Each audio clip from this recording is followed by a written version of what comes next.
Babtik, nice to see you in London today. Give me a perspective of, well, you give me a perspective, rather, of what the problem is as you see it. Thanks very much, Bruce. It's lovely to be here today. Today, we are going to be having a discussion with our expert panel. We've got Ted, the energy analyst, and Max from Siemens, and we're going to talk to you about energy storage. I mean, if you look at South Africa currently, we've got a situation with Eskom having aged fleet. It's largely coal-fired. The integrated resources plan talks of a number of thousands of megawatts that need to be rolled out over the next several years, where the country moves away gradually from coal dependency. Renewable energy and gas-fired generation will become a big part of that energy mix. And we've just launched an emergency power program in South Africa, 2,000 megawatts.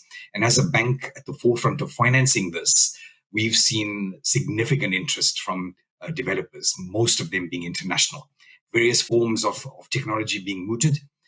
And a lot of what we're seeing is actually some form, shape or form of energy storage. And there's many forms of energy storage. So today we're going to talk about that and how that will actually supplement variable renewable energy, such as we have with wind and with solar PV as an example.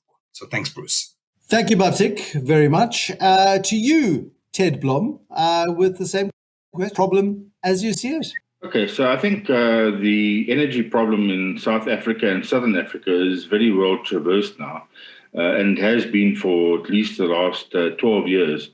And I think it's time for people to open up their minds and to start looking at alternatives, because the Eskom that we knew and relied on for nearly 100 years is no longer capable of satisfying the needs of both the South African economy, South African households, as well as the industrialized countries and as our neighbors. So I think that, yes, I'm very glad that battery technology has come to the fore, primarily because all these cries about non-dispatchable renewable energy on its own as a solution have really been all misplaced. And I was one of the first people to cry out that when costing these projects, you need to add the cost of storage. And that's the only fair way to compare it to something that's available 24/7. So yes, after batteries, I think there'll be some more transformations into certainly into hydrogen, which as far as longer life is concerned, is still the primary solution for industrial clients. And maybe one day soon for household clients as well. Thank you, Ted Blom. Max, to you, I mean, wherever there is a problem, there is a solution, and a solution is an opportunity for some, and Siemens at the forefront, of course, of many of these global technologies at the moment. You must be licking your lips in anticipation.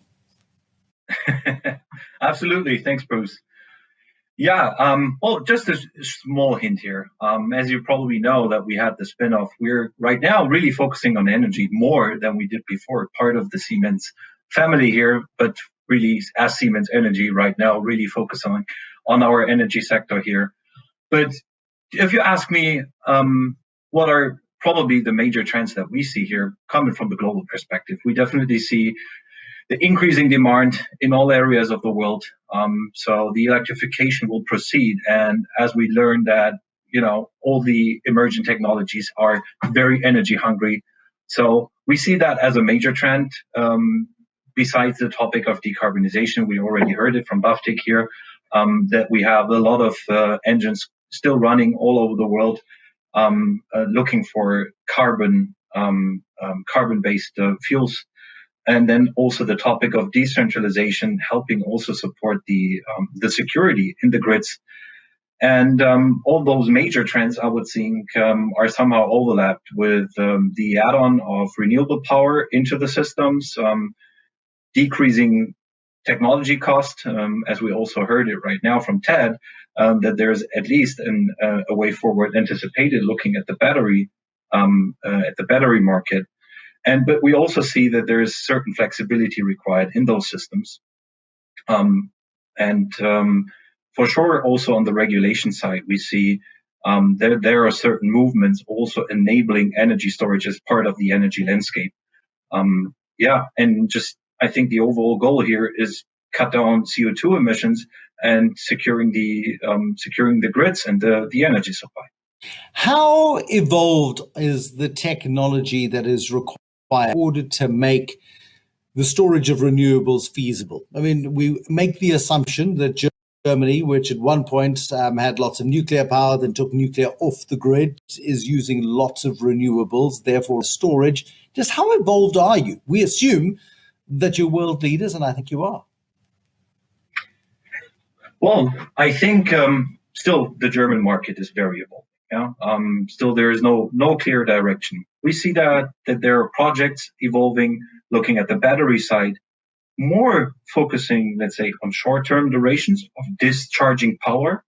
We always need to consider that, in the terms of energy storage, we're always talking about different periods of discharging. That means that you probably just want to bridge a certain period where you don't have sun available, probably an hour or 2 hours, or you're looking at longer term durations here on talking about hours up to days and even weeks where you need to bridge because your security coming from renewable power might not be given in certain areas.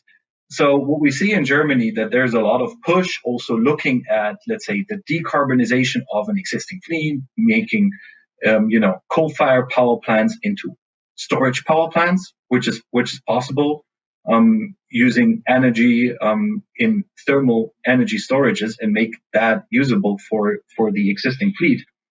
So that is some movement that has been there besides the topic of lithium-ion battery storages, which are also helping, let's say, keeping the grid alive and securing the support or the transport of energy also in a decentralized fashion. So I think those are right now some steps to go into that area of storage applications.